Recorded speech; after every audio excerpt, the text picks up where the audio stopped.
الحمد لله الذي ذي العزة والعلا والصلاة والسلام على سيد الأنبياء شمس الضحى بدر الدجى نور الهدى منبع الجود والعطاء. أما بعد، أعوذ بالله من الشيطان الرجيم. بسم الله الرحمن الرحيم. لقد من الله على المؤمنين إذ بعث فيهم رسولا. قال الله تبارك وتعالى في القرآن المجيد والفرقان الحميد: كنتم خير أمة أخرجت للناس. صدق الله العظيم وصدق رسوله النبي الكريم،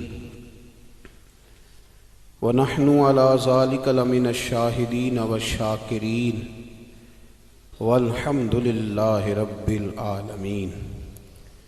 إن الله وملائكته يصلون على النبي يا أيها الذين آمنوا صلوا عليه وسلموا تسليما.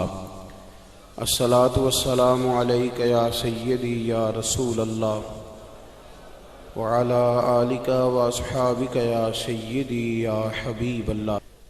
تمام تعریفیں، حمد و ثنا اللہ تعالیٰ جل مجدہ الکریم کے لیے.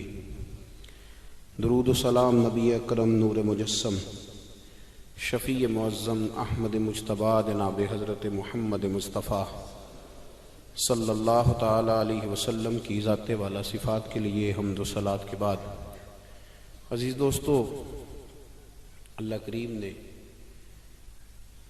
مسلمان کو بہت ساری شانوں سے نوازا. ارشاد فرمایا کہ میں نے اہل ایمان پر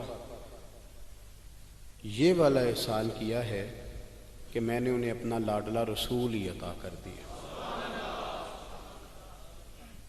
میں نے انہیں اپنا لاڈلا رسول ہی دے دیا. اس جملے پر آپ غور فرمائیں. لقد من اللہ علی المؤمنین اذ بعث فیہم رسولا. تحقیق اللہ نے مومنوں پر احسان فرمایا ہے کہ ان کے اندر اپنے پیارے رسول کو مبعوث فرمایا ہے. اب دوسری جگہ ارشاد فرمایا کہ کنتم خیر امت اخرجت للناس. تم ایک بہترین امت ہو، تمہیں لوگوں کے بھلے کے لیے پیدا کیا گیا. پہلے فرمایا کہ اللہ نے مومنوں پر احسان فرمایا ہے کہ انہیں اپنے پیارے حبیب علیہ الصلاۃ والسلام عطا فرمائے، اور جب حضور مومنوں کے بیچ جلوہ فرما ہو گئے تو اب تم بہترین لوگ ہو. وہ انسان بھی بڑا نقصان کرتا ہے جو کسی تکبر میں مبتلا ہو جاتا ہے، اور وہ نقصان بہت زیادہ کر بیٹھتا ہے جو احساس کمتری کا شکار ہو جاتا ہے، جسے یہی نہیں پتہ چلتا کہ میری عظمت کتنی زیادہ ہے، میرا کتنا بڑا مقام ہے، مجھے اللہ نے کتنی بلندیوں سے سرفراز فرمایا، اسے پتہ ہی نہیں. وہ کبھی کسی کی طرف دیکھتا ہے، کبھی کسی کی طرف دیکھتا ہے، کبھی کسی شخص کو امیر سمجھ لیتا ہے، کبھی کسی کو ترقی یافتہ سمجھ لیتا ہے. مسلمان کے لیے سب سے پہلے اس بات کو سمجھنا بڑا ہی ضروری ہے کہ اللہ نے اسے کتنی شانوں سے مالا مال فرمایا ہے. اگر اسے احساس ہو جائے نا، والد کو اگر احساس نہ ہو کہ اب میرے بچے ہیں، تو کسی کام کا نہیں رہتا. استاد اگر ساری زندگی یہ سمجھ نہ پائے کہ میرے کچھ شاگرد ہیں، انہوں نے مجھ سے کچھ سیکھنا ہے، میری کوئی ذمہ داری ہے، تو پھر وہ کبھی استاد نہیں بن سکتا، سکھا نہیں سکتا. مسلمان جب تک یہ سمجھ نہیں جاتا کہ مجھے اللہ نے بڑی شانیں عطا کی ہیں، مجھے اللہ نے رفعتوں سے نوازا ہے، مجھے بڑی بلندیاں دی ہیں. میرے نبی کریم علیہ الصلاۃ والسلام خانہ کعبہ کی طرف حضور نے دیکھ کر جو فرمایا وہ اس عنوان پر شاید حرف آخر ہو. سرکار نے خانہ کعبہ کو دیکھ کر ارشاد فرمایا: کعبے تیری بڑی عزت ہے. یہ ترمذی کے لفظ ہیں. فرمایا کعبے تیری بڑی عزت ہے، پر بندہ مومن کی عزت اللہ کی نظر میں کعبے سے بھی زیادہ ہے. مومن کی عزت کعبے سے بھی زیادہ ہے عند اللہ. یہ اس کو سمجھ ہی نہیں پاتا، یہ احساس ہی نہیں کرتا کہ مجھے اللہ نے کتنے اعزاز سے نوازا ہے. یہ آپ اندازہ کریں کہ یہ دنیاوی منصب کا لحاظ کرتا ہے کہ یہ پروفیسر صاحب ہیں، یہ پولیس کے آفیسر ہیں، یہ فلاں ادارے کے بڑے آدمی ہیں، پر یہ سمجھتا ہی نہیں کہ اللہ نے مجھے بحیثیت مسلمان کتنی شان عطا فرمائی. اور پھر یہ اس بات کا بھی احساس کرنے سے عاری رہتا ہے کہ میں نے لوگوں کا اس لیے بھی احساس کرنا ہے کہ وہ آفیسر ہیں، اس لیے بھی احساس کرنا ہے ان کی عمر زیادہ ہے، اس لیے بھی احساس کرنا ہے ان کے بال سفید ہیں، اور اس لیے بھی احساس کرنا ہے کہ وہ مسلمان ہے اور مسلمان کی بڑی شان ہوتی ہے. مسلمان کی بڑی، آپ کسی کے ساتھ اس لیے تعاون کریں کہ وہ مجبور ہے تو یہ بھی بڑی بات ہے. کسی بندے کا اس لیے خیال رکھیں کہ وہ تنگ دست ہے تو یہ بھی بڑی بات ہے. کسی کا اس لیے خیال رکھیں کہ وہ آدمی یتیم ہے، یہ بھی بڑی بات ہے. لیکن اگر آپ اس لیے خیال رکھیں کہ یہ مسلمان ہے، یہ اللہ کا کلمہ پڑھتا ہے، یہ میرے مدینے والے محبوب کا غلام ہے، اللہ کی توحید کے کلمات کہتا ہے، کلمہ توحید بیان کرتا ہے، رسول کریم کی غلامی کا، بحیثیت مسلمان، احترام مسلم. لیکن نا ایک صحابی تھے حضرت معاذ بن جبل رضی اللہ تعالیٰ عنہ، تو ایک تابعی ان سے ملے، ان کا نام تھا حضرت ابو ادریس خولانی رضی اللہ تعالیٰ. وہ حضرت معاذ بن جبل سے کہنے لگے، وہ کہتے ہیں دمشق کی جامع مسجد میں حضرت معاذ بن جبل رضی اللہ تعالیٰ عنہ بیٹھ کے نا تو حدیثیں بیان کرتے تھے. تو ان کا بڑا روشن چہرہ تھا، نوجوان تھے ابھی، وہ 35-40 سال کی عمر میں تو ان کا وصال ہو گیا. تو کہتے ہیں بڑی خوبصورتی سے حضور کا دین بیان کرتے تھے تو مجھے ان سے محبت ہو گئی. تو فرماتے ہیں میں اگلے دن جامع مسجد میں سب لوگوں سے پہلے چلا گیا. جب میری ان سے ملاقات ہوئی تو میں نے کہا حضور مجھے آپ سے بڑی محبت ہے. تو آپ فرمانے لگے اس کی بنیاد کیا ہے؟ تو کہنے لگے اس کی بنیاد اسلام ہے، اس کی بنیاد، آپ چونکہ اللہ کے بندے ہیں، رسول اللہ صلی اللہ علیہ وسلم کے غلام ہیں، مجھے آپ سے پیار ہو گیا ہے. تو حضرت معاذ بن جبل فرمانے لگے اگر یہ بات سچی ہے تو پھر آپ بیٹھ، میں تجھے نبی پاک کی ایک حدیث سناؤں. میں نے کہا حضور سنائیے. تو فرمانے لگے میرے محبوب نے فرمایا ہے جو کسی سے اللہ کی رضا کے لیے پیار کرے، یعنی مقصود اس کا یہ ہو کہ یہ اللہ کا بندہ ہے، یہ مسلمان ہے، اللہ کی رضا کے لیے جو لوگ ایک دوسرے سے محبت کریں گے، حضور فرماتے ہیں قیامت کے دن اللہ انہیں نور کے منبر عطا کرے گا. اللہ انہیں نور کے منبر عطا کرے گا. اللہ انہیں نور، اللہ کرے آپ کو سمجھ آئے میری بات کی میں کیا کہہ رہا ہوں، میں کیا کہہ رہا ہوں. انہیں کوئی بڑا آدمی کرسی نہیں دے گا، اللہ عطا کرے گا اور نور کے منبر عطا کرے گا. کیوں کہ بحیثیت مسلمان ایک دوسرے سے پیار کرتے تھے. اور حضور علیہ السلام نے فرمایا اللہ نور کے منبر دے گا اور سب لوگ خوف زدہ ہوں گے پر انہیں خوف بھی کوئی نہیں ہوگا، سب لوگ پریشان ہوں گے پر انہیں پریشانی بھی کوئی نہیں ہوگی. تو فرشتے کہیں گے یا اللہ یہ 14ویں رات کی طرح چمکتے والے چہروں والے کون ہیں؟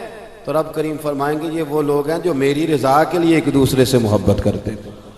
پہلی بات تو یہ کہ اپنا منصب پہچانے کہ بحیثیت مسلمان ایک شان ہے، ایک عظمت ہے، ایک لاجواب قسم کی عزت ہے جو اللہ نے عطا فرمائی.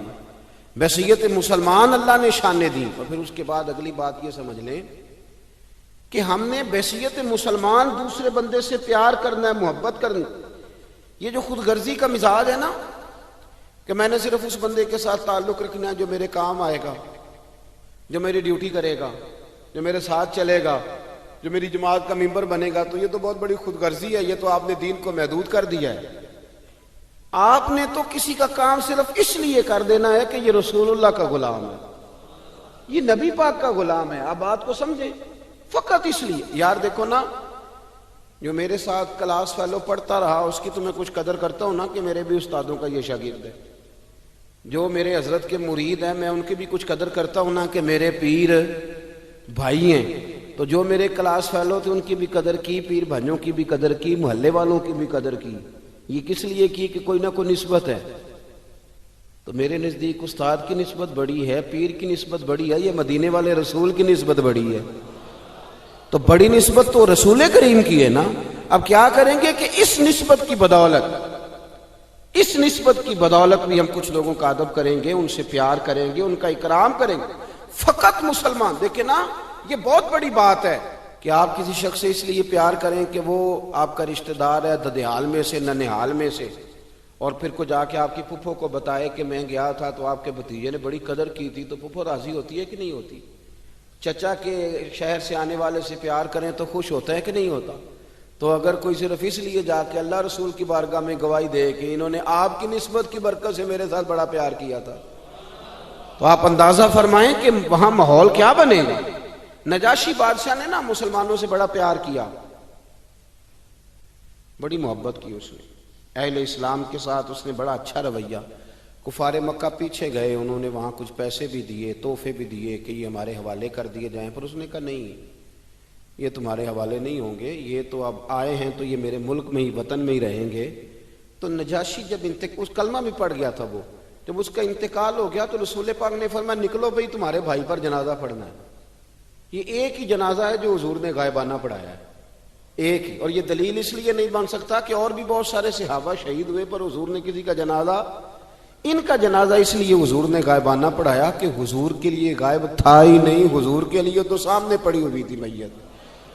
جنازہ بھی پڑھایا۔ حضرت عائشہ صدیقہ رضی اللہ تعالیٰ عنہ کہتی ہیں کہ چونکہ اس شخص نے بحیثیت مسلمان، آپ میری بات کو سمجھیں، بحیثیت مسلمان چونکہ اس شخص نے حضور کے غلاموں سے پیار کیا تھا، نبی پاک نے جنازہ بھی پڑھایا، تعریف بھی کی، اور حضرت عائشہ فرماتی ہیں کہ جب اس کا انتقال ہوا، اس نے چونکہ مسلمانوں سے بحیثیت مسلمان پیار کیا تھا، جب اس کا انتقال ہوا اسے قبر میں دفن کیا گیا تو سید عائشہ صدیقہ رضی اللہ تعالیٰ عنہ فرماتی ہیں اس کی قبر سے نور نکلا کرتا تھا، اس کی قبر سے نور نکلا کرتا تھا۔ مسلمان جمعیت کیوں نہیں رہے، اجتماعیت کیوں ختم ہو گئی؟ اس لیے کہ یہ جو ایک سوچ تھی نا کہ برادری کا بھی خیال کرنا ہے، علاقے کا بھی خیال کرنا ہے، مجلس کا بھی خیال کرنا ہے، اگر کبھی یہ سوچ بن جائے نا کہ بحیثیت مسلمان بھی تھوڑا تھوڑا خیال کرنا ہے، تھوڑی تھوڑی توجہ دینی ہے بحیثیت مسلمان بھی، ہمیں غور کرنا ہے کہ یہ میرا مسلمان بھائی ہے، یار میں اس کے کہیں کام آ جاؤں، کوئی تھوڑی اس کی مدد کر دوں، میں اگر تھوڑا سا کسی جگہ اس کی مشکل کے لیے آگے بڑھ سکتا ہوں تو میں آگے بڑھوں۔ بحیثیت مسلمان اگر کسی سے محبت کی جائے، کسی کے ساتھ پیار کیا جائے، پہلے تو قدر پہچانی جائے کہ مسلمان ہونے کے ناطے قدر بڑی، اور پھر اس بات کو سمجھا جائے کہ بحیثیت مسلمان کسی کی خدمت بھی کرنی ہے۔ اب اس پر اجر کیا ملے گا؟ میرے رسول کریم صلی اللہ علیہ وسلم نے فرمایا تو اللہ کے بندوں کی مشکلات میں سے ایک مشکل حل کر دے، اللہ کے نبی کا وعدہ ہے اللہ تیری قیامت کی مشکلات کو آسان فرما دے گا۔ قیامت کی مشکلات۔ مجھے ایک دفتر میں جانے کا اتفاق ہوا تو کوئی پیپر ایک کم تھا، جس کام کے لیے میں گیا تھا تو کوئی ایک پیپر کم تھا، تو وہ دفتر کے لوگ کسی سبب سے دین کی برکت سے مجھے پہچان گئے، تو اب انہوں نے کہا کہ یہ پیپر آپ کا کم ہے، اس کی ضرورت ہے۔ پھر وہ کہنے لگے کہ پیر صاحب آپ چونکہ بڑے قابل احترام ہیں تو آپ یہاں رکے، تو ہم ابھی اس کا بندوبست کرتے ہیں۔ تو وہ میرا خیال ہے کہ 5 سے 7 منٹ میں وہ پیپر بھی آ گیا، اور جتنی ضروریات تھیں وہ ساری انہوں نے پوری بھی کر لیں، جہاں مجھ سے سائن لینے تھے وہ لے بھی لیے۔ چاہیے تو یہ تھا نا کہ میں خوش ہو کے آ جاتا، تو دیکھا جی میری بڑی شان ہے۔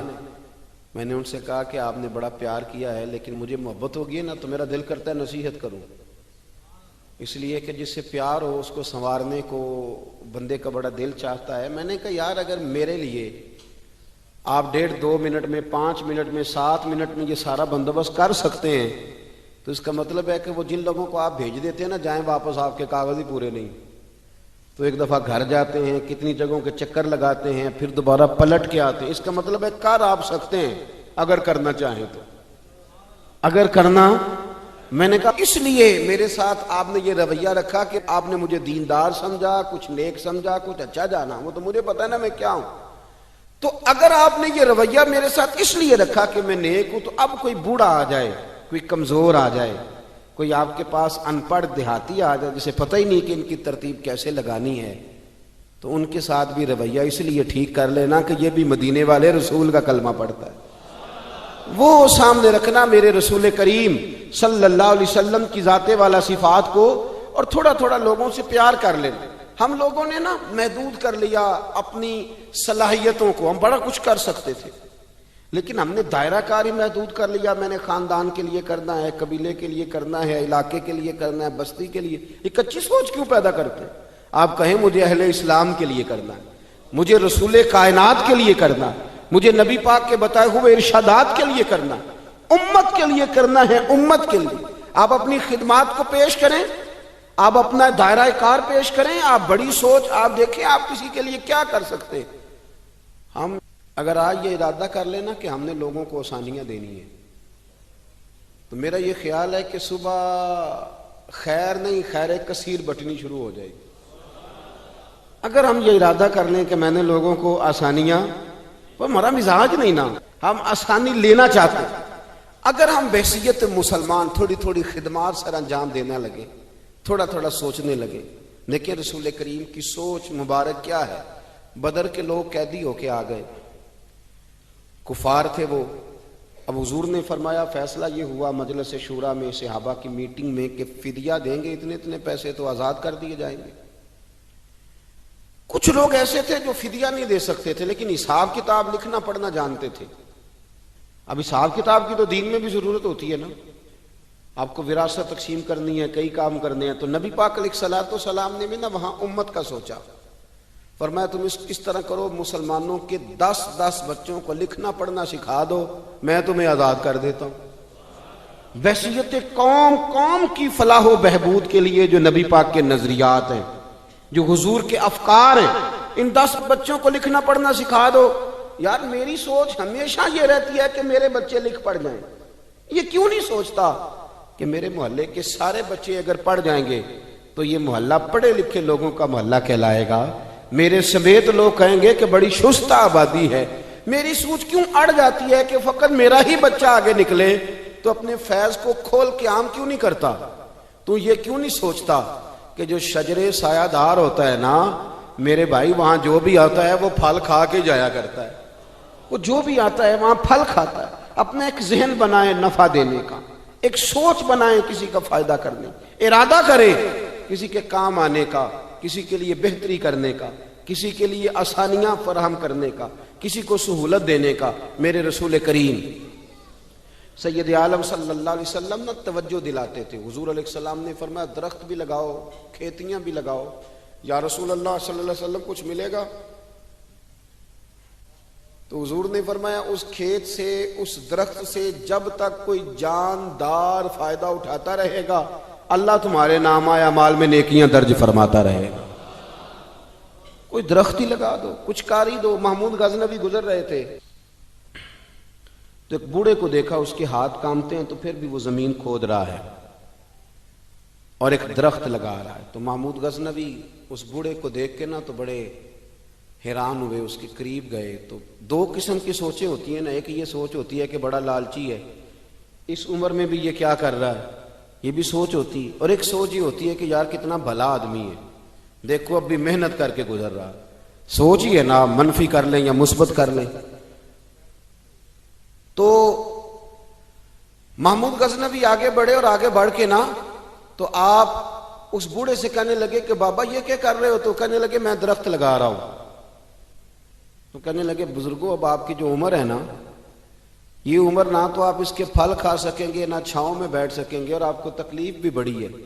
تو بابا جی محمود کو جانتے ہی نہیں تھے، پلٹ کے کہنے لگے بیٹا چلو میں نہیں پھل کھاؤں گا تو میرے پوتے تو کھائیں گے نا، میرے نواسے تو کھائیں گے نا. تو آپ چھوڑے مجھے، میں تو اگلی نسلوں کا بھلا کر رہا ہوں. اب یہ سوچ ہماری بڑی کم ہوتی ہے، یہ بڑی کم سوچ ہوتی. پوتے کھائیں گے، نواسے کھائیں گے. تو محمود غزنوی بادشاہ تھے، بڑے راضی ہوئے، کہنے لگے یار بابا تیری تو سوچ بڑی شاندار ہے، قوم کا نفع کرنے والی سوچ ہے. اس نے کہا ایک تھیلی اشرفیوں کی بابا جی کو دے دو. بابا جی نے نا وہ تھیلی اشرفیوں کی جب قبول کی، پکڑی تو بابا جی بڑے مسکرائے. محمود کہنے لگا کیا ہوا؟ تو فرمانے لگے بیٹے تم نے تو کہا تھا کہ میں اس کا پھل نہیں کھاؤں گا، میں نے تو ابھی لگایا نہیں ہے، اللہ نے پھل مجھے پہلے ہی عطا فرما دیا ہے. تم تو کہہ رہے تھے کہ پھل نہیں کھاؤں گا، ابھی تو لگایا نہیں تو اللہ نے پھل دے دیے. محمود بڑا راضی ہوا، اس نے کہا یار بابا تو بڑی اونچی سوچ کا مالک ہے، ایک تھیلی اور دو بابا جی کو. اور دے دو ایک تھیلی، ایک اور تھیلی دی بابا جی کو، تو بابا جی پھر ہنسے، کہنے لگے محمود میرا خلوص دیکھ، میں اللہ کے بندوں کا نفع کرنا چاہتا تھا نا، تو میں نے ابھی لگایا نہیں۔ لوگوں کے باغ میں سال میں ایک دفعہ پھل لگتا ہے، اللہ نے مجھے 2 دفعہ پھل عطا کر دیا۔ محمود نے کہا تیسری بھی دو بھی بابا جی کو تھیلی۔ آپ سوچ تو بنائیں نا صاحب، ہم یہ سمجھتے ہیں کہ شاید یہ محدود ہو جائے گا، میں کسی کے بچے کو پڑھا دوں گا تو شاید وہ میرے بچے کا نصیب لے اڑے گا، میں کسی کو کچھ دے دوں گا تو شاید وہ ادھر سے آ کے نا تو ہمارا کام خراب کر جائے۔ او بھائی ایسا نہیں ہوتا، اس کو سمجھ، میرا رب تو بڑا کریم ہے، تو بانٹتا جاتا ہے تو اللہ تجھے نوازتا جاتا ہے، تو دیتا جاتا ہے تو اللہ تجھے عطا کرتا جاتا ہے۔ آپ یہ ذہن بنائیں، کسی کا فائدہ کرنے کا، کسی کا نفع کرنے کا، کسی کو کچھ دے ڈالنے کا، کسی کے اوپر رحمت کی برکھا برسانے کا، آپ ارادہ کریں، اللہ تبارک و تعالیٰ آپ کو نواز دے گا۔ ہم جہاں بیٹھے ہوتے ہیں نا، لوگوں کو ہماری ضرورت ہوتی ہے۔ حضرت عبداللہ ابن عمر رضی اللہ تعالیٰ عنہ نے ایک 100 دینار الگ کر کے رکھا ہوا تھا، پورا 100 دینار، بہت بڑے پیسے ہوتے تھے اس زمانے میں۔ تو آپ کے بچے کہتے کہ ابا جی یہ پیسے سائڈ پہ کیوں رکھے ہوئے ہیں؟ تو فرماتے پتر یہ میں نے لوگوں کو ادھار دینے کے لیے رکھے ہوئے ہیں۔ خاصی مشکل بات نہیں کر دی میں نے، ہماری تو دکانوں پہ لکھا ہوا ہے ادھار بند ہے، موٹا کر کے لکھا ہوا ہے ادھار بند ہے، یعنی نقد والے آ جاؤ، ادھار والے بالکل نہ آنا۔ تو ادھار کون لیتا ہے؟ امیر آدمی۔ او بھائی سنیں، ادھار کون لیتا ہے؟ غریب آدمی۔ اور ہمارا کیا حال ہے کہ ہم کہتے ہیں بھئی وہ یہ نہیں کہہ رہا کہ مجھے بھیک دے دو، وہ کہہ رہا یار ذرا مہربانی کرو، میں نا یہ مجھے ایک دوست کہنے لگے کہ وہ کیا بنا ہے، سنا تھا ایک شخص کو پھانسی ہونے لگی، عدالت کا فیصلہ آیا۔ میں نے کہا یہ وہ لوگ تبصرہ کرتے ہیں جو پیٹ بھر کے روٹی کھاتے ہیں، یہ ان لوگوں کا تبصرہ ہے، وہ پیٹ بھر کے روٹی کھاتے ہیں، رات تبصرہ کریں گے، فیس بک پہ اپنی رائے دیں گے۔ لیکن جو آدمی آدھا کلو گھی صبح فیکٹری جانے سے پہلے گھر دے گیا تھا نا، وہ جب رات کو آتا ہے تو اس کی بیوی ڈرتے ہوئے اسے یہ نہیں کہتی کہ وہ عدالت کے فیصلے کا کیا بنا ہے، اس کی بیوی تو اس کو کہتی ہے کہ وہ جو آپ گھی لائے تھے وہ ختم ہو گیا۔ اور سویرے بچوں نے جب سکول جانا ہے تو پراٹھے بنانے کے لیے میرے پاس گھی کوئی نہیں، یقیناً آپ کو تکلیف ہوگی، تو اب کرنا کیا ہے؟ تو میرے بھائی ان کو کہاں تبصرہ یاد رہتا ہے کہ آج نئی بات کیا ہوئی ہے، تو کوئی نئی خبر سناؤ تو اور پھر سناؤ تو کوئی نمی تازی، یہ باتیں تو ان کو یاد رہتی ہیں جو پیٹ بھر کے کھاتے ہیں، جن کو پھر کوئی فکر نہیں، ان لوگوں کے یہ کام ہے، وہ کریں گے سیاسی تبصرے۔ وہ کسی شخص نے کیا خوب کہا تھا کہ غربت نے میرے بچوں کو تہذیب سکھا دی، اب سہمے ہوئے رہتے ہیں شرارت نہیں کرتے۔ غربت نے میرے بچوں کو تہذیب سکھا دی، وہ اب سہمے ہوئے رہتے ہیں، وہ شرارت نہیں کرتے، وہ نہیں شرارت کرتے اس لیے کہ وہ تو کونے میں لگے بیٹھے ہیں کہ کسی غریب کا کھلونا نہ ہمارے ہاتھ سے ٹوٹ جائے، وہ سہمے ہوئے رہتے ہیں، وہ شرارت نہیں کرتے۔ تو میرے عزیز، حضرت عبداللہ ابن عمر 100 دینار ہے، ابا جی یہ کس لیے ہے؟ تو فرماتے یہ میں نے ادھار دینے کے لیے رکھا ہوا ہے۔ حضور کیا مطلب؟ فرمایا میرے نبی پاک علیہ السلام نے فرمایا ہے کہ کسی بندے کو تم نے اگر قرض لینا ہو نا، تو وہ غریب ہو تو اس پر تم آسانی کرنا، اور جتنے پیسے تم نے لینے ہوئے اگر وہ تنگ دست ہو تو آسانی کرنا۔ فرمایا جتنے پیسے تم نے لینے ہوئے، جتنے دن گزر گئے، اللہ روزانہ اتنے پیسے صدقہ کرنے کا تمہیں ثواب عطا فرمائے گا۔ تو میں نے یہ غریبوں کی مدد کے لیے رکھے ہوئے ہیں، کوئی غریب لے جاتا ہے اپنا کام چلا لیتا ہے، پھر وہ واپس کر دیتا ہے تو میں کسی نئے کو دے دیتا ہوں، تو اپنا کام چلا لیتا ہے۔ یارو ہاں کچھ لوگ ایسے ہوتے ہیں جن کے جنازوں پہ لوگ آ کے بتاتے ہیں، جنازوں پہ آ کے بتاتے ہیں کہ جب میری بیٹی کی شادی تھی تو یہ بابا رات کی تنہائی میں آیا تھا۔ جنازوں میں آ کے لوگ بتاتے ہیں کہ ہاں فلانی سردیوں میں جب میرے کپڑے میرے پاس موجود نہیں تھے تو یہ آیا تھا مجھے جوڑا دینے۔ اور پھر لوگ بہت بڑے پروفیسر، لیکچرار، عالم فاضل آ کے بتاتے ہیں کہ میرے پاس کتابوں کے پیسے کوئی نہیں ہوتے تھے، پر یہ مرد کلندر تھا جو ہر امتحان سے پہلے آتا تھا اور آ کے مجھے کہتا تھا کہ یہ پیسے رکھ لو، کوئی نہیں میں لے لوں گا واپس، ہو جائے۔ یار آپ کسی کو آسانی دینے کا ارادہ تو کریں۔ مسلم شریف کی حدیث ہے، میرے رسول کریم سید عالم صلی اللہ تعالی علیہ وسلم نے ارشاد فرمایا کہ تاجر قیامت میں اللہ کی بارگاہ میں کھڑا کیا جائے گا تو اللہ فرمائے گا جاؤ میں نے تمہیں جنت دے دی، جاؤ جنت میں۔ تو پتہ تو سارا ہے نا سردار نو کیتیاں نے، تو وہ اللہ کے حضور حاضر ہو کے عرض کرے گا مالک میں تو اپنی خطائیں جانتا ہوں کتنی زیادہ ہیں، اللہ میں تو مستحق نہیں تھا، تو میرے مالک یہ جو کرم ہوا ہے اس کا سبب پوچھ سکتا ہوں؟ سبب کیا ہے اس کرم کا، اس رحمت کا؟ تو رب کریم ارشاد فرمائیں گے کہ جب تم نے دکان پہ جو سیل مین رکھے ہوئے تھے، جب تم ان کو بھیجتے تھے لوگوں سے پیسے لانے کے لیے، کیا ریکوری کرنا کہتے ہیں کہ گرائی بھی عقید ہے، تو وہ جب تم بھیجتے تھے لوگوں کو تو کیا کہہ کے بھیجتے تھے؟ ذرا بتاؤ تو صحیح، تاجر ہے، سادہ آدمی ہے، تو وہ کہتا ہے اللہ میرے دل میں تیرے بندوں کا بڑا خیال تھا تو میں یہ کہہ کے بھیجا کرتا تھا کہ جس کے پاس ہوئے اسے لے لینا، اور جو تنگ دست ہوا نا اسے تنگ نہ کرنا، اگلی دفعہ لے لیں گے۔ تو رب کریم فرمائے گا تو میرے بندوں پہ آسانیاں کرتا تھا تو میں تیرے اوپر آسانی نہ کروں؟ یہ مسلم شریف کی حدیث ہے، میں آسانی نہ کروں؟ وہ تیرا یہ لفظ کہ جو تنگ دست ہے اسے وسعت دے دو، کوئی نہیں کل پرسوں ترسوں آ جائے گے، فرمایا بس اسی کی برکت سے آج میں نے تجھے جنت دینے کا ارادہ کر لیا۔ میں کبھی کبھی محسوس کرتا ہوں ہمارے احساسات میں تیزی کے ساتھ تنگی آئی ہے، سوچ کا دائرہ کار محدود ہوا ہے، محدود۔ یہ ہم تھوڑے سے مذہبی لوگ ہیں نا، ہر آدمی کا اپنا شعبہ ہوتا ہے، آپ کا بھی شعبہ ہوگا، لوگ کہتے ہیں حضرت جی ٹائم دے دیں، سیالکوٹ میں فلانی جگہ پہ محفل کرنی ہے، تو میں کہتا ہوں کہ یار وہاں محفل ہوتی ہے وہیں آ جانا، کہتے نہیں ہم نے اپنی کرنی ہے، تو میں کہتا ہوں وہ کس کی ہے؟ یعنی وہ جو آپ نے اپنی کرنی ہے، یعنی اس مسجد میں آپ آئے تھے تو اب آپ اس مسجد میں بھی آئیں، تو صاحب میں آپ کے محلے میں آتا جی وہ مسجد جو تھی نا وہ جنوب والی تھی، اب شمال والی میں ٹائم دے، وہ ان کی مسجد میں آپ آئے تھے، فلانے علامہ صاحب کی، ہماری تو نہیں آئے۔ اور میں نے کہا یار بس کرو، مسجدیں بھی اب تقسیم ہونے لگ گئی ہیں، یہ بھی تقسیم ہوگی کہ وہ اس کی ہے اور یہ اس کی ہے، یعنی آپ اندازہ کریں کہ ہماری یہ سوچ ہے کہ اس میں بھی کہیں کوئی ایسا عنصر نہ ہو کہ کوئی اجتماعیت کہیں نظر آ جائے، اور یار ایسے تو نہ کرو۔ یہ ایک مذہبی اجتماع ہوتا ہے، اس کے اندر بھی لوگ کہتے ہیں کہ انتظامیہ دعوت دے گی، یہ کس کے دین کا کام ہو رہا ہے؟ اللہ اور اس کے رسول کے؟ تو اس کی انتظامیہ کچھ 6 بندوں پہ مشتمل ہونی چاہیے کہ ساری امت انتظامیہ ہونی چاہیے؟ لیکن ہم نے نا یہاں بھی تقسیم کر لی، یہاں بھی گروہ بندی کر لی، یہاں بھی ہمارا مزاج اور طرح کا بن گیا۔ اگر آپ کا دل بڑا ہو جائے، تھوڑا اللہ کے بندوں کو آسانی دے، میں کہا کرتا ہوں جنت بہت بڑی ہے میرے بھائی، مہربانی کر ذرا دوسرے کو بھی جگہ دے وہ بھی جنت میں داخل ہو جائے، وہ بڑی وسیع ہے، تو تھوڑی مہربانی کر، اتنا محدود نہ کر، اس کو تھوڑی سی نا آسانی کر، اللہ بڑا کریم ہے، جگہ دے انشاءاللہ تعالی، جو کسی اور کا مرید ہے وہ بھی جنت میں جائے گا اللہ کے فضل سے، وہ بھی جائے گا، پر تھوڑی گنجائش دے، محل دے کے وہ بھی جائے گا۔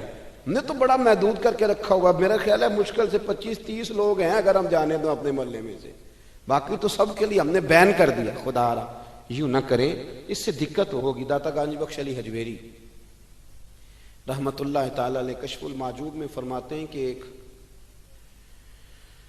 شخص نا پہاڑ کی چوٹی پہ عبادت کرتا تھا تو لوگ اس سے ملنے کے لیے جایا کرتے تھے، تو رستے میں نا ڈھلان بڑی سخت تھی، لوگ اس کے اوپر سے جب چڑھ کے جاتے نا تو اکثر لوگ گر جاتے۔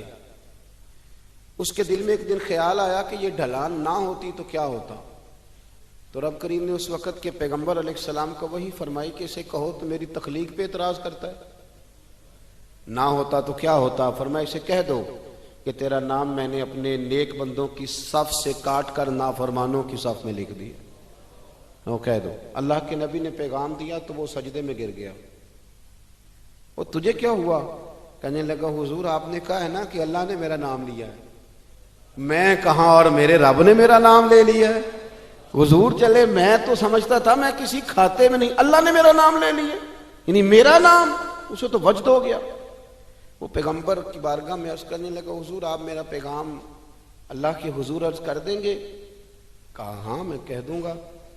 تو وہ عرض کرتا ہے حضور اللہ کی بارگاہ میں یہ عرض کیجئے کہ یا اللہ میرے لیے جہنم کا فیصلہ تو ہو ہی گیا ہے، لیکن مالک میرا دل کرتا ہے کہ میرا وجود اتنا بڑا کر دے، اتنا بڑا کر دے، تو قادر ہے اتنا بڑا کر دے کہ ساری دوزخ میں ہی پورا آ جاؤں، اللہ میرا دل نہیں کرتا تیرا کوئی اور بندہ جہنم میں جائے، میری طبیعت نہیں مانتی کہ تیرے محبوبوں کا کلمہ پڑھنے والے، تیرے نبیوں کا کلمہ پڑھنے والے دوزخ میں چلے جائیں، اللہ تو ساری دوزخ میرا وجود بڑا کر کے نا تو بھر دے۔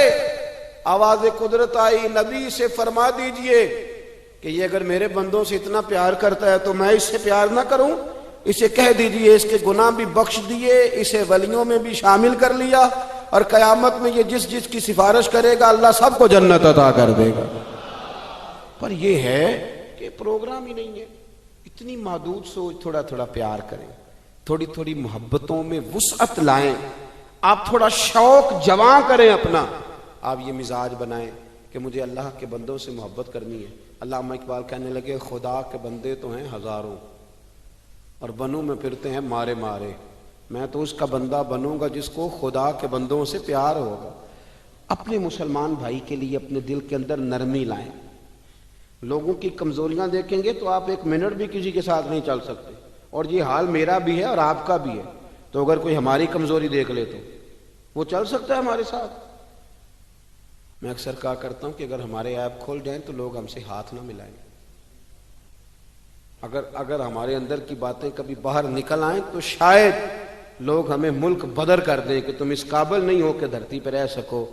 تو یارو اتنی کمزوریوں کے باوجود اگر اللہ نے ہماری پردہ پوشی کی ہے تو چل تو بھی کسی کی کمزوری کے باوجود اس کے ساتھ نیکی کر، تو بھی اس کی کمزوری۔ میں نے ایک ہاسپٹل میں ایک نوجوان کو دیکھا، ڈاکٹروں کے آنے پر بھی لوگ خوش ہوتے ہیں۔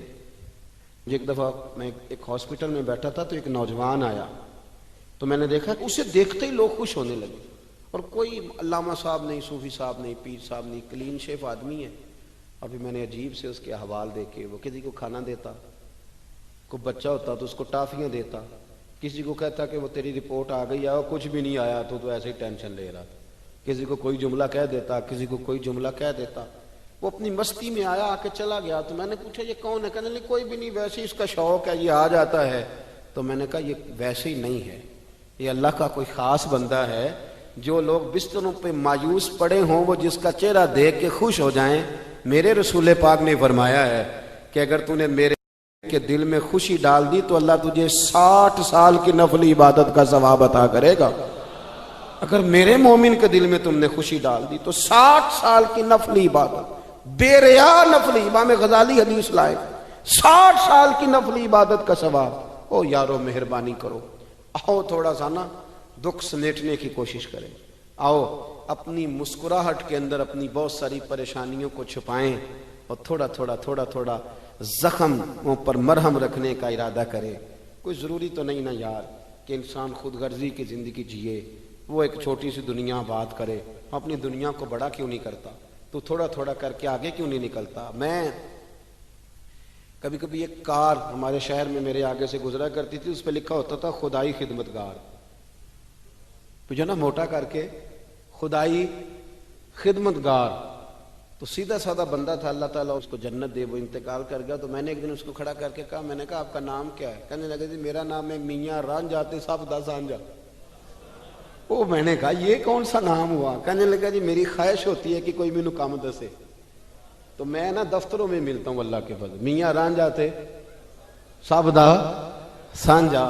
لیکن میاں رانجھا واقعی سانجھا تھا، بڑے لوگوں نے گہرے آنسو بہائے اس کے جانے پر، بڑا لوگوں نے اس سے پیار کیا، بڑی لوگوں نے اس کے ساتھ محبت کی۔ سنگیو دیکھو تھوڑا تھوڑا کر کے اگر ہلکا پھلکا، یار ہمارا ہوتا ہے تعلق، ہمارا تعلق ہوتا ہے، ہمارے ٹیلی فون پہ کچھ کام ہو سکتے ہیں، ہماری طبیعت ہوتی ہے۔ بہت سارے لوگ ایسے ہوتے ہیں جو بیچارے مجبور ہوتے ہیں، اگر ہم جائز سفارش کر دیں تو ان کا نفع ہو سکتا ہے، لیکن کیونکہ مزاج نہیں۔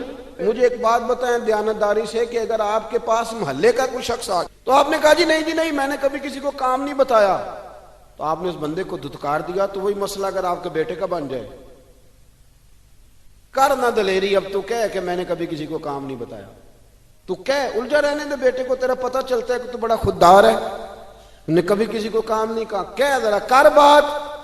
میں اور آپ اس نبی کے ماننے والے ہیں، اس پیغمبر کے کہ حضرت بلال کہتے ہیں کہ بی بی کا تیل بہہ گیا تھا، زمین پی گئی تھی تو وہ رو رہی تھی، میرے رسول کا نام بھی نہیں پوچھا، غریب سی عورت ہے، یہودی کی مولاد، اور یہاں کیوں کھڑی ہو، کیوں رو رہی ہو؟ عرض کرنے لگی وہ میں تیل لینے آئی تھی 4-5 دینار کا، تو وہ ایڈی میری لگی ہے کسی پتھر سے تو بہہ گیا ہے، تو زمین پی گئی ہے۔ تو میرے نبی پاک نے فرمایا بلال جا گھر سے پیسے لا، اسے دے تاکہ تیل خرید لے۔ اس نے تیل خرید لیا تو اس کو دیا، تو پھر رونے لگی، اب کیوں روتی ہو؟ تو کہنے لگی مار تو اب بھی پڑ جائے گی، میں غریب ہوں تو میری مالکن کہے گی تو دیر سے کیوں آئی؟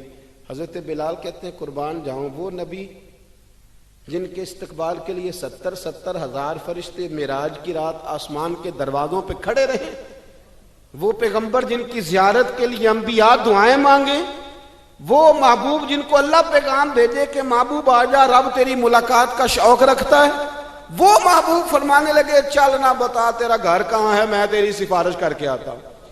تو حضرت بلال کہتے ہیں سادے کپڑے، کوئی جانتا نہیں، کوئی نام نہیں، پرانا سا دوپٹہ، بی بی آگے آگے اور مدینے والے رسول پیچھے پیچھے، وہ سارا مدینہ گزار کے لے گئی۔ تیری صورت تیری سیرت زمانے سے نرالی ہے اور تیری ہر ایک ادا پیارے ادائے بے مثالی ہے۔ کہتے لے گئی وہ سارا کچھ گزار کے اور یہودن کے دروازے پہ لے کے چلی گئی۔ حضور کو تھوڑا ہی عرصہ ہوا تو مدینہ شریف تشریف لائے، دروازے پہ دستک دی، وہ باہر آئی تو محبوب نے بس نہ یوں آنکھیں ذرا اٹھائیں تے پہلی نظر ہی لٹ لیا ماہی تیرے ہار شنگارا، قاتل نین تے ناگن زلفاں پئیاں مارن دوروں ہی ماراں تے کسے نو کول نہ پھٹکن دتا تیرے حسن دے پہرے داراں، آزم تو کلہ ہی نہیں ہے تے ہوئے پھر قتل ہزاراں۔ ایک دفعہ نظر اٹھائی پھر نظر مبارک جھکا لی، فرمانے لگے یہ تیری ملازمہ ہے؟ کہا میری ہے۔ کہ اس کی غلطی کوئی نہیں، بیچاری کو تیل گر گیا تھا نیا خریدتے دیر ہو گئی، اسے کچھ کہنا نہ۔ بی بی کہتی ہے ڈاڈی میں بھی بڑی تھی پر حضور آ گئے، میں جانتی بھی نہیں تھی پر میں نے کہا حبیب میں کچھ بھی نہیں کہوں گی۔ رسول کریم یہ بات کہہ کے واپس لوٹے تو مالکن ملازمہ دونوں دیکھنے لگی کہ یہ کون تھے۔ وہ سنا کے سخن اور دکھا کے پھبن سب پھوک گئے مورا تن من دھن، یہ کون تھے؟ اتنے جملے کہہ کے چلے گئے۔ حضرت بلال کہتے میں پیچھے تھا تو اس نے میرا پلو تھام لیا، کہنے لگی غلام یہ کون تھے؟ تو کہا آپ نہیں جانتی یہی تو رسول کریم ہے۔ دوڑ کے حضور کے قریب گئی اور جا کے کہنے لگی محبوبہ دروازے تک آئے ہو تب کرم فرماؤ نا، ہمیں کلمہ ہی پڑھاتے جاؤ، ہم نے تو یہ انداز ہی پہلی دفعہ دیکھا ہے۔ اور میرے بھائی سفارش ہم بھی کرتے ہیں پر یہاں بندہ تگڑا ہونا چاہیے اور یہاں ہمارا بڑا قریبی ہونا چاہیے، مسلمان سمجھ کر، عام آدمی سمجھ کر، رسول اللہ کا غلام سمجھ کر، اس کی شان پہچان کر تھوڑا تھوڑا آگے بڑھیں۔ آنسو پوچھنے والے لوگ تھوڑے رہ گئے، طنز کر کے تنقید کر کے گزرنے والوں کی تعداد بڑھتی جا رہی، تعریف کرنے والے لوگوں کی تعداد محدود ہوتی جا رہی، تنقید کرنے والے لوگ بہت زیادہ ہو گئے۔ میرے ملک میں میری ملت میں جتنے لوگوں کے عیب اچھالنے کی ڈیوٹی سر انجام دیتے ہیں، اس سے اگر آدھے لوگ بھی لوگوں کی مرہم پٹی کا فریضہ سر انجام دینے لگے، میں اکثر دوستوں سے کہتا ہوں کہ جتنا وقت ضائع کرتے ہو نا حکومتوں کو سمجھانے میں، اس سے آدھا وقت اپنے آپ کو سمجھانے میں ضائع کرو، آدھا وقت ذرا اپنے آپ کو سمجھا لو۔ میں نے بھی تو 1.5 کروڑ روپیہ لگایا نا اپنے مکان میں، چونکہ میں نے اندر رہنا تھا، تو اگر میں صرف 10,000 روپیہ اپنے گیٹ کے سامنے لگا لیتا نا کہ لوگوں نے گزرنا تھا، لیکن وہ چونکہ صرف میرا نہیں ہے، وہاں سے زمانے نے گزرنا ہے۔ بہت سارے لوگ ایسے ہیں کہ جو صرف 3 فٹ 2 فٹ اپنی دیوار تھوڑی پیچھے کر لیں تو بہت بڑا نفع ہو جائے لوگوں کا، لیکن وہ چونکہ لوگوں نے گزرنا ہے وہ نفع کرنے کو ہم تیار نہیں ہوتے۔ ایک موٹر سائیکل ہے میری اور مجھے اپنے گھر کے اندر جانا ہے روزانہ اس موٹر سائیکل کو لے کر کے، تو اس کے لیے میں زینے بنا لیتا ہوں، سیڑھیاں بنا لیتا ہوں اور میں ساری مخلوق کا راستہ بند کر دیتا ہوں۔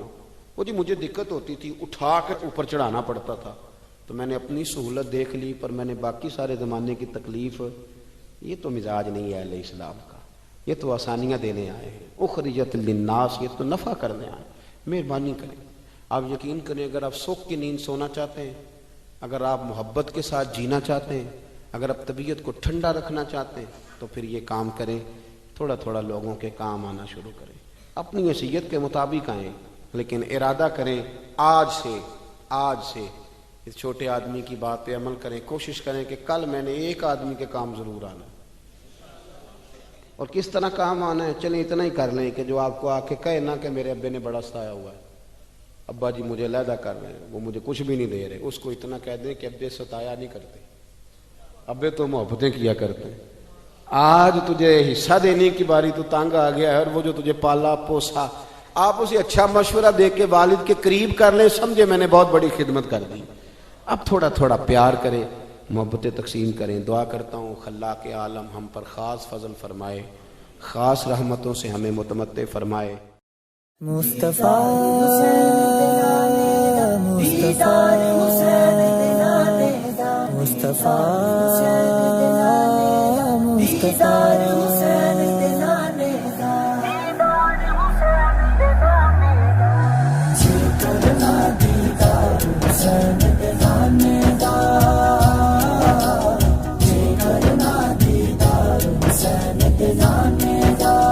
ہو جایا عاشق یار حسین دے نانے دا،